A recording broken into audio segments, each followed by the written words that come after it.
আমাদের একটা তাগাদা ছিল যে এরা সংস্কারের বাহানায় যদি নির্বাচনটা না হতে দেয়, সেজন্য আমরা সবকিছুতে আপোষ করে জুলাই জাতীয় সনদও স্বাক্ষর করেছি। আমরা একত্রিত হয়েছি, সমঝোতা হয়েছে এবং নির্বাচনের স্বার্থে আমরা এই যে ধরেন বিশ্বাসঘাতকতা, এই যে ধরেন এই যে বাটপারি, একদম সহজ বাংলা কথা হচ্ছে এটাকে বলা হয়েছে বাটপারি। তো এই কথাটা আপনি যেভাবে বলছেন, এটা বিএনপির রাজনৈতিকভাবে বিএনপিকে কতটুকু ক্ষতিগ্রস্ত করছে। এবং আপনি যদি দেখেন এই কথার পরে সবাই বিএনপির সকল সংসদ সদস্য টেবিল চাপড়ে এটাকে অভিনন্দন জানাচ্ছে। তো এরা কি আসলে রাজনীতি বোঝে, বুঝতে পারছে? এই যে কথাটা যে বলছে যে আমরা নির্বাচনের জন্য সব হ্যাঁ হ্যাঁ করে ইয়েস ইয়েস করে আমরা চলে আসছি, আবার ওদিকে প্রধানমন্ত্রী কিন্তু বিভিন্ন সময় তার বক্তব্যে বলেছেন যে জুলাই সনদ বা বিএনপি যা স্বাক্ষর করেছে সকল কিছুই অক্ষরে অক্ষরে পালন করা হবে, কোনো কিছুতে ব্যত্যয় ঘটবে না।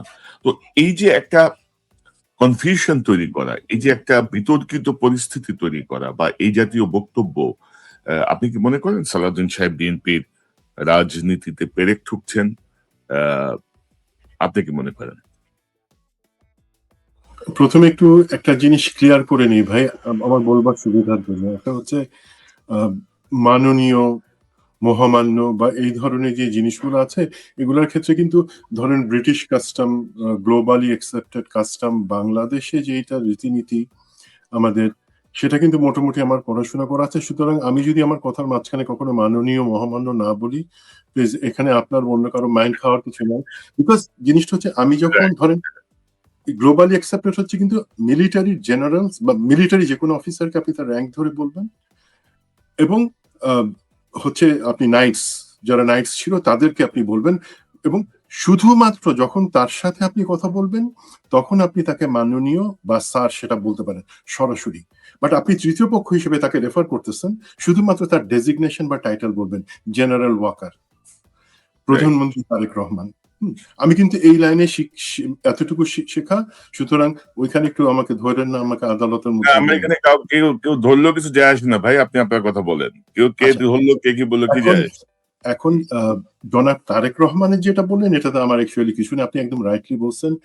সালাউদ্দিন সাহেবের সেটাও প্রথম কথা, ওনারা কিন্তু বিএনপি একটা সরকারের দায়িত্ব নিয়ে সরকার চালানোর জন্য আসছে, এবং সেখানে কিন্তু আমার আপনার পছন্দের লোকদের তারা বসাবে, আমার আপনার পছন্দের মতন কথা বলবে, অথবা তারা শুধুমাত্র আমাদের কথা শুনে চলবে, এটা আমরাও আশা করি না, তারাও করবে না সেটা জানি। এবং সেইখানে তাদেরকে জনাব প্রধানমন্ত্রী তারেক রহমান যে জিনিসটা বলছেন, সেটা হচ্ছে যে তাদেরকে কিছু অপ্রিয় কাজও করতে হয়, সবসময় প্রিয় কাজও করা যায় না। বাট আওয়ামী লীগও তো ক্ষমতায় টিকেছিল, যে কোনো সরকার ছিল। বিএনপি তো প্রথমবারের মতো বাংলাদেশ একটা সরকার না, তারা ক্ষমতায় আসছে, তারা প্রিয় অপ্রিয়, পপুলার আনপপুলার সব কাজ করছে। বাট আনপপুলার কাজগুলা করবার সময় ভাই, তারা ঢাকঢোল পিটাই, ওয়াজ করার ওয়াজ মাহিব ফেলে যেভাবে আমরা কথা বলি, জনাব সালাউদ্দিনের এই যে আপনি সংসদে যেই ওনার অংশটুকু দেখালেন ওয়াজের সময়, আমরা ছোটবেলায় আমি দেখছি গ্রামে হুজুররা এইভাবে শরীর দুলাই নাটক করে কথা বলতেন। সেই কারণে অ্যাকচুয়ালি লোকে প্রচন্ড আহত হয়েছে, যে অ্যাকচুয়ালি এই কথাটা কাজে আমি জানি, কিন্তু বিএনপির নেতৃত্ব, জামাতের নেতৃত্ব, তাদের সাথে আমাদের যতটুকু কথা আমরা জানি, জুলাই সনদটা ইনশাল্লাহ কোনো না কোনো ভাবে বাস্তবায়ন হবে। সেখানে কিছু জায়গায় গ্যাপ আছে, সেটা তারা কভার করে নিয়ে আসতেছেন।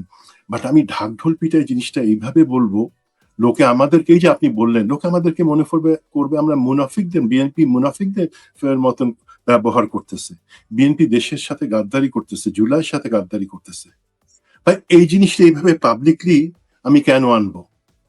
আমি যদি পলিটিশিয়ান, ওনারা তো সবাই, আমরা তো শিখাইতে যাচ্ছি না সংসদে যারা আছেন বা যারা রাজনীতি করেন, ওনারা রাজনীতি করেন বলে টেকনিক্যালি ওনারা সংসদে গেছেন, ওনারা আমাদের থেকে জিনিসগুলো ভালো বুঝেন, কোন সময় কোন কথাটা কিভাবে বলা যায়, কোন কথাটা বলা উচিত, আর কোন কথাটা যদি আমার অন্য কোনো চিন্তাও না থাকে, আমি একটা আমার দলকে বা সরকারকে ডুবানোর জন্য এমন ভাবে বলবো না, বা এই কথাটা বলবো না যেটা লোকের মনে আমাদের দলকে একটা গাদ্দারের দল হিসেবে পরিচয় করে। But which BNP is not.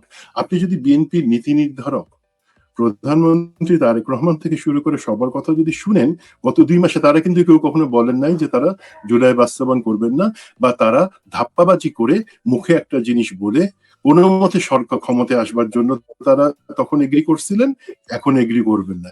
এই জিনিসটা জনাব সালাউদ্দিন 3 বারের মধ্যে বলে ফেলছেন এই 3 মাসেরও কম সময়ে, একই কথা। এই জিনিসগুলা উনি যেই ম্যাচুরিটি নিয়ে আসছেন তাতে ওনার কাছ থেকে আমরা আশা করি না। আমি একটু ব্যক্তিগত অভিজ্ঞতার কথা বলি ভাই, যদি জি। উনি দেখেন, স্বরাষ্ট্রমন্ত্রী সালাউদ্দিন আহমদ এমপি, উনি কিন্তু আমাদের সংসদে যে 300 জন সাংসদ আছে তাদের মধ্যে আমি ওনাকে সব থেকে কোয়ালিফাইড মনে করি। কিভাবে মনে করি দেখেন, উনি কিন্তু ছাত্র দলের রাজনীতি করছেন, ছাত্র রাজনীতি উনি বুঝেন। উনি কিন্তু এরশাদের সময় পিটানি খাইছেন, এবং উনি, এটা আমি ঠাট্টা করার জন্য বলতেছি না, ওনাকে কিন্তু কেউ কে বা কাহারা কিন্তু বস্তায় ভরে টিএসসির মোড়ে পিটাই রেখে দিছিল। উনি এই পরিমাণে নির্যাতিত। আজকে আমরা নাহিদের থেতলানো পায়ের ছবি যখন দেখি, উনি কিন্তু সে অবস্থার মধ্যে থেকে আসছেন। সুতরাং উনি বুঝেন ছাত্র রাজনীতির কষ্টটা কি। নাহিদকে বন্য ছাত্রদের নিয়ে ট্রল করা ওনার সাজে না। দেন উনি বেগম জিয়ার এপিএস ছিলেন বেশ অনেকটা বড় সময় ধরে, এবং যখন এই নীতি নির্ধারণের জায়গাগুলোতে হাঁটতেছে বিএনপি, সেই উনি, সুতরাং বেগম জিয়ার রাজনীতি কি ছিল সেটা বিএনপির আর যে কারো কাছ থেকে উনি কিন্তু সব থেকে কাছে থেকে দেখছেন এবং বুঝবার কথা। উনি বিএনপির সাংসদ ছিলেন, মন্ত্রী ছিলেন, এবং সব থেকে বড় কথা উনি ব্যুরোক্রেসি থেকে আসছেন। উনি একই সাথে কিন্তু আইন বিষয়ে পড়াশোনা করতেন। তো এত ভার্সাটাইল যার একটা অভিজ্ঞতা আছে, তার মুখ থেকে আমরা এমন বাচ্চাদের মতন কথা অথবা এমন কোনো কথা শুনবো কেন? বরঞ্চ তিনি এনসিপি কে, তিনি জামাতকে বলবেন যে ঠিক আছে, আমি জানি আপনাদের জিনিসগুলো, আসেন, আর কোনো কিছু দরকার নেই, একটা বিকালে চা খাইতে বসে জিনিসগুলা সমাধান করে তারপর আমরা আমাদের প্রধানমন্ত্রীর সাথে জিনিসটা আলাপ করে জিনিসটা আমরা একটা জায়গায় পার্টি লাইনে আমরা জিনিসগুলো সলভ করে দেবো। এভাবেই সমাধান হয়ে যাওয়ার কথা, তার বাদে অন্য কিছু হওয়ার কথা না। অন্য কেউ করতো, ঠিক আছে।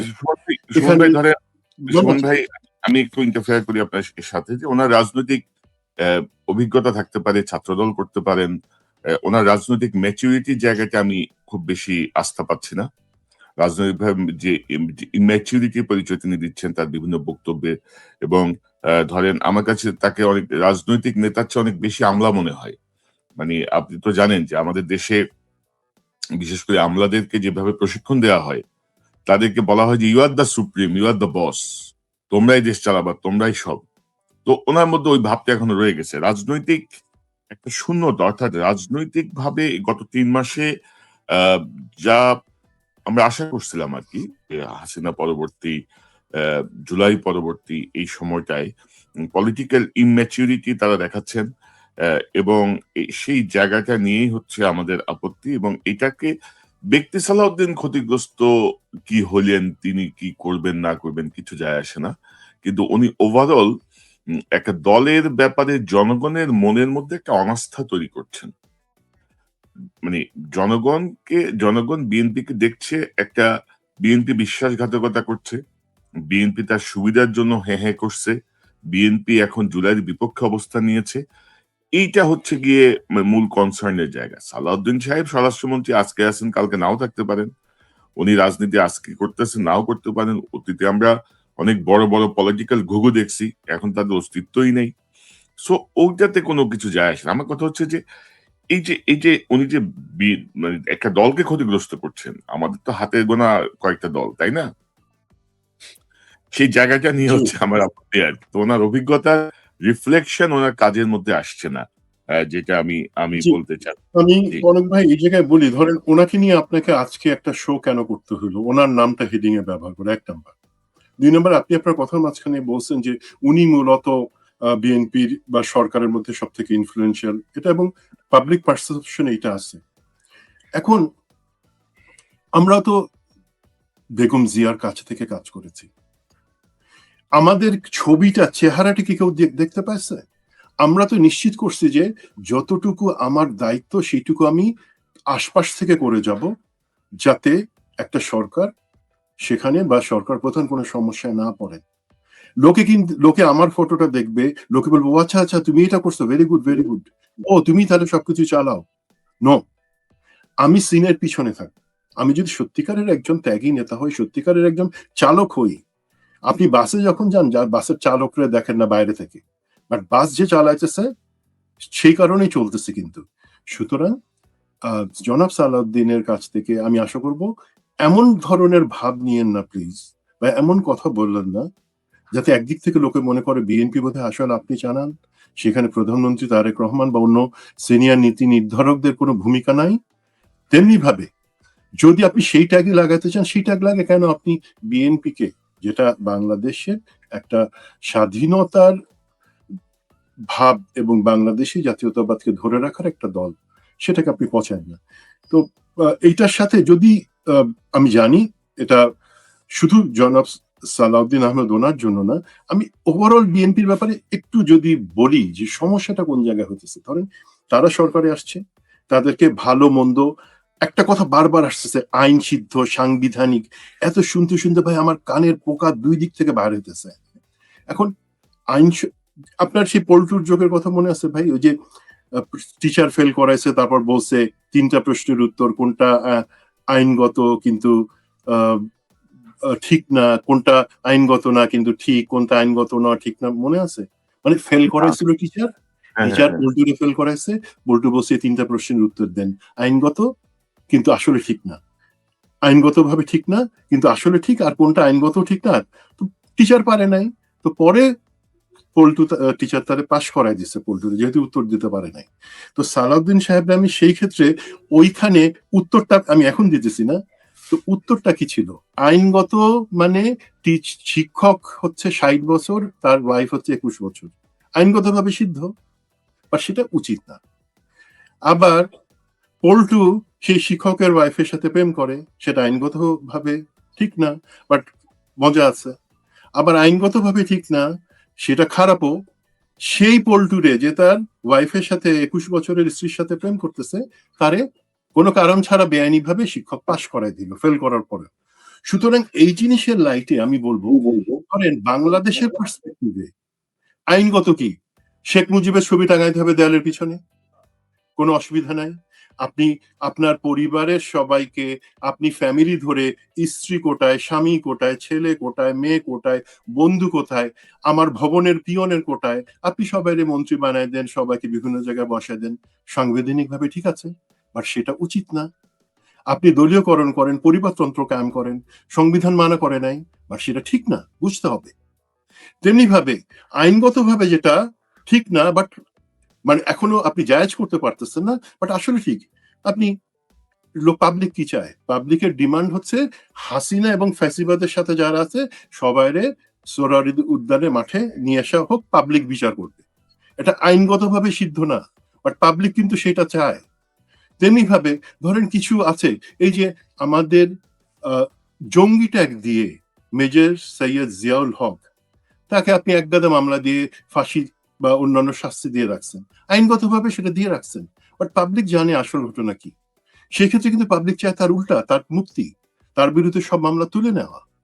আর কোনটা ঠিক না আইনগতভাবে এবং পাবলিকও চায় না বা নীতিগতভাবে, যেই কাজগুলো অ্যাকচুয়ালি সালাউদ্দিন সাহেব এবং তার সাথে কিছু লোক করতেছেন। এক নম্বর হচ্ছে আপনারা জুলাইকে সরাসরি সামনাসামনি অস্বীকার করতেছেন, আপনারা গণভোটকে অস্বীকার করতেছেন, আপনারা দুর্নীতির দায়ে এস আলম এবং যারা সবাই অভিযুক্ত তাদেরকে আপনারা বাংলাদেশে রিএন্ট্রি দিতেছেন, আপনারা গুম খুন কমিশন এবং বিচার বিভাগ পৃথকীকরণের যেই ধারাগুলা ছিল সেগুলোকে আপনারা বাদ আমি দিয়ে দিচ্ছেন, আমি আমি এগুলাতে আসছি এবং ধরেন যে আপনি সালাউদ্দিনের পুনর্বাসন বলেন বা যাই বলেন, এই সকল কিছুর পেছনে কিন্তু সালাউদ্দিন সাহেবের নামই ঘুরে ফিরে আসছে।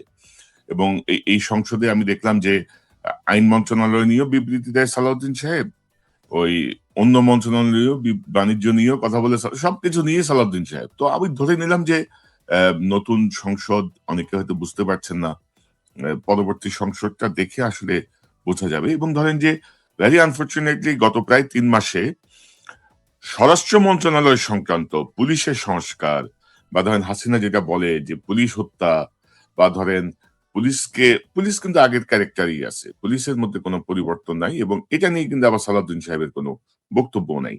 তো আমি আরেকটা প্রসঙ্গে একটু যেতে চাই, ধরেন যেটা আমি প্রথমে বলছিলাম যে তারেক রহমান সাহেব এর যেসব আচরণ বা যেসব বিষয় আমরা দেখছি খুবই পজিটিভ, কিন্তু এর মধ্যে ধরেন বিসিবিতে সালাউদ্দিনের সাহেবের ছেলে বিসিবির বোর্ডে ঢুকে যায়, বিএনপি নেতাদের ছেলেরা সবই তো বিএনপির মানে বংশধরেরা যা বিসিবিতে যায় ঢুকছে। এটা কি তারেক রহমান সাহেব জানেন কিনা? জানলে এটা তিনি কিভাবে মেনে নিচ্ছেন, সেটা একটা আমার প্রশ্ন থাকছে। পাশাপাশি ধরেন ওনার যে হিউমিলিটি বা উনি যে বিনয় প্রদর্শন করছেন প্রধানমন্ত্রী, আমি ধরেন এই মন্ত্রীর কথা শুনেন, প্ল্যানিং করে ষড়যন্ত্র করছেন, আপনি তো সরকারের বিরুদ্ধে সাধন ভাই চিনলে কি হবে? চট্টগ্রাম উন্নয়ন কর্তৃপক্ষ 36টা প্রবলেমটা হয়েছে আপনাকে নিয়ে, মিডিয়াতে আপনার কোনো বক্তব্য নাই, আপনি বারবার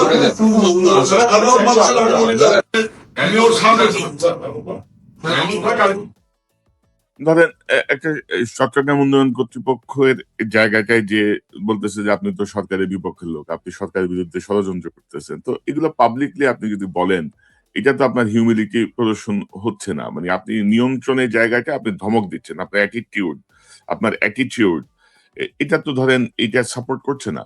তবে আপনি প্রথম দিকে যেটা বলছিলেন যে ধরেন এই যে আমরা বেশ আগেও সতর্ক করেছি, আমরা বারবার বলেছি যে তৈলমর্দনের যে সংস্কৃতি বাংলাদেশে, যে মানে খুশি করার যে সংস্কৃতি, তারেক রহমান গতকালও বলেছেন যে আমাকে মহামান্য কেউ বলবেন না, তিনি এর আগে বলেছেন যে আমাকে মাননীয় বলবেন না, আমাকে এখন কিন্তু ধরেন ওই যে স্বভাব খাসলত তো যাচ্ছে না। ধরেন যে স্বাস্থ্যমন্ত্রীর একটা বক্তব্য শুনেন, তারেক রহমান বলার পরে বর্তমান বিশ্বের সবচাইতে সুযোগ্য রাজনৈতিক সংগঠক গণপ্রজাতন্ত্রী বাংলাদেশ সরকারের মাননীয় প্রধানমন্ত্রী, বাংলাদেশ জাতীয়তাবাদী দলের সম্মানিত চেয়ারম্যান জনাব তারেক রহমান।